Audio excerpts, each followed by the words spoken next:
Jamani, uhai huu tuliopewa na Mwenyezi Mungu hauna spare. Uongo kweli?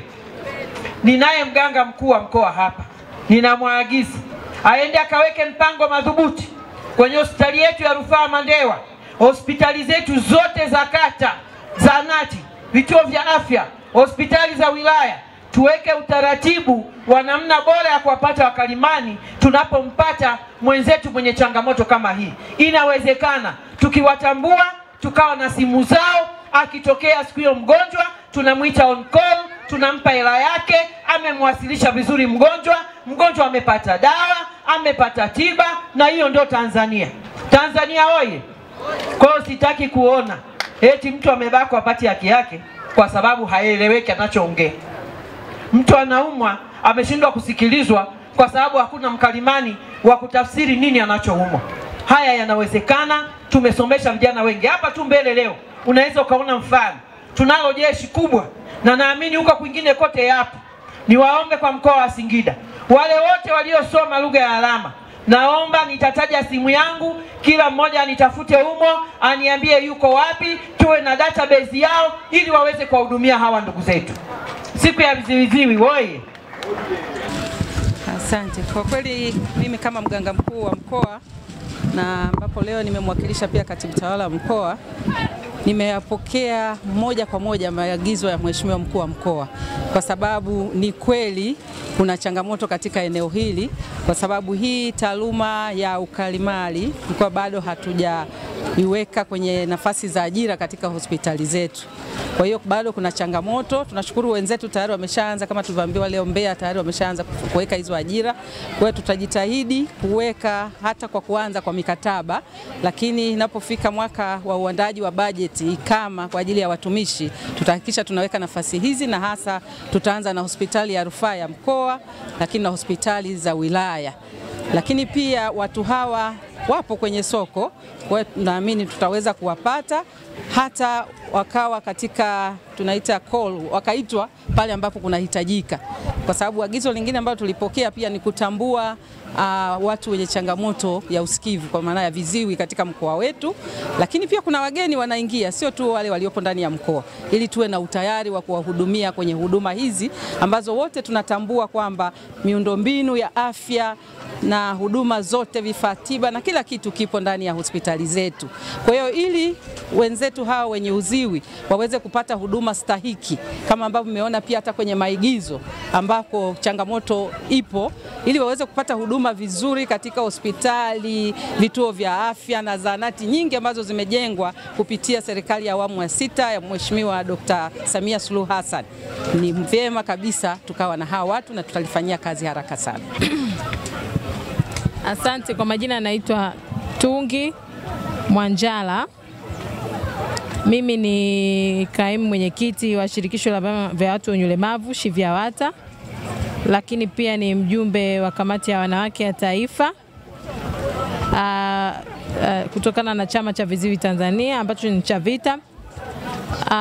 Tunakumbuka Mheshimiwa mgeni rasmi ameelezea masuala mengi kuhusiana na haki za viziwi na haki za watu wenye ulemavu, lakini ameahidi kuwa balozi wa viziwi.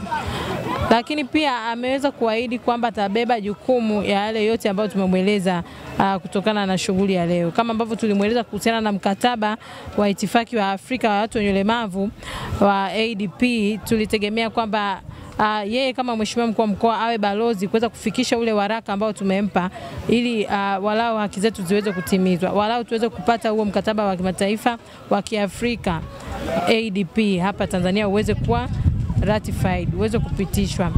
Na ndo mategemeo yetu makubwa kutoka hapa, kwamba baada ya hotuba yake ili swala linakwenda kufanyiwa kazi. Na ni kitu ambacho tumekuwa tukisaidiwa sana na wadau wa maendeleo ikiwemo ADD. Kwa hiyo tumekaa wanawake wachache, tumeweza kupitia mkataba huu na kuona kwamba huu mkataba unaendana na mazingira ya nchi yetu Afrika, kwa maana ya hapa Tanzania pia. Mimi naamini huko mbele kupitia mkuu wa mkoa na hotuba yake leo na shughuli ya leo, tutakwenda kufanikiwa kwa kiwango kikubwa, na atakwenda kufuatilia kwa ukaribu na tutafanikiwa, nasi tutashirikiana naye kwa namna moja au nyingine. Habari, naitwa Mwalimu Jeremia. Deus, alama yangu ndio hiyo hapo. Kazi yangu mimi ni mwalimu shule ya sekondari mkoa wa Tanga, wilaya ya Lushoto. Siku ya leo sisi kwanza kama walimu viziwi tumefurahi sana kwa sababu lugha ya alama imetambulika zaidi na kwamba imeweza kupewa kipaumbele hasa kwenye mkoa wa Singida. Kama kauli mbiu inavyosema kwamba bila lugha ya alama hakuna haki ya binadamu. Kwa ni kweli kabisa, sisi tunafurahi kwamba angalau tumetambulika na imeonekana kidogo kama kwa uzito. Kwa hilo ni jambo ambalo nifurahia, lakini tunategemea kwamba lugha ya alama itaweza kusambaa, lakini pia kutumika kwenye maeneo yote hasa kwenye utoa juma. Zamani kwa kama jambo la kawaida tutashangaa mbona mama anausha kama karatei, kumbe ni kwamba tu ni mawasiliano. Kwa ni kweli bila lugha ya alama hakuna haki ya binadamu. Kwa ni furaha yetu kubwa sana kuona kabisa kwamba hili jambo kama mkoa wa Singida amegusa na kwa maelezo yake kwa watu wote. Watu wote wanakubali na kushika na jamii ya viziwi kupitia lugha ya alama. Lakini pia jambo la pili kuongezea, sisi kama walimu viziwi Tanzania matarajio yetu ni nini zaidi? Tuone kwamba serikali tupe ushirikiano kwa asilimia kubwa. Tuendelee kushirikishwa ndani ya mambo mbalimbali. Mambo ambayo serikali tunatamani kwamba tupate wasaa kama watu wengine. Mfano kazi maalum, kazi kusahisha mitihani, kusimamia mitihani, mambo mengine ya jamii kama walimu wengine wanapata nafasi. Kwa tunatamani kwamba serikali ituangalie kwa upande wa pili wa shilingi ya 3 kwamba tutapata ushirikiano kwa siku kubwa ili walimu hawa viziwi waonekane kwa sehemu kubwa, pia na tutoe huduma zetu kama walimu wengine wanavyopewa nafasi. Jina langu naitwa Asha Kengoro. Mimi ni mwalimu wa shule ya msingi Msufini, Temeke, Dar es Salaam.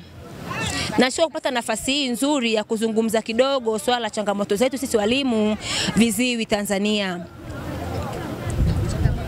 Changamoto ziko 2-3, lakini ya kwanza nizungumzie kwamba sisi walimu viziwi asilimia kubwa tupo kwenye vitengo vya watoto wenye ulemavu.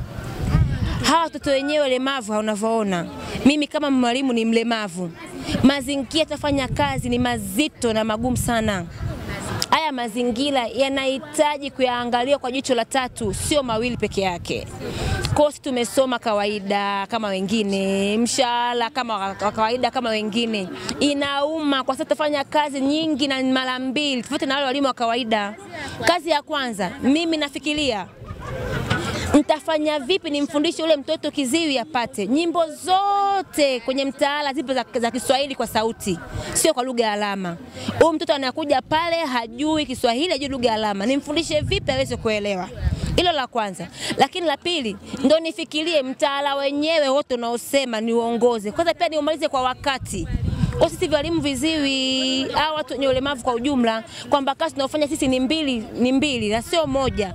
Angalau posho jamani, motisha ya kutuhamasisha kwamba tufanye kazi nzuri zaidi. Hiyo ni la kwanza.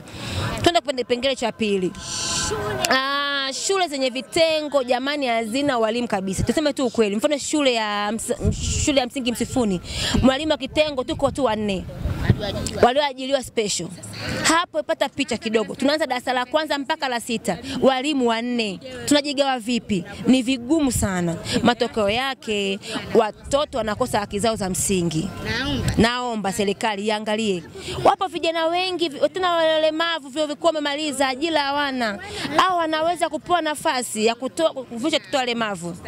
Hasa kwa kipengele cha viziwi. Wachague mtaani wapo. Waongeze nguvu jamani. Kusema kwamba walimu hakuna wakati mtaani wapo inakuwa haipendezi.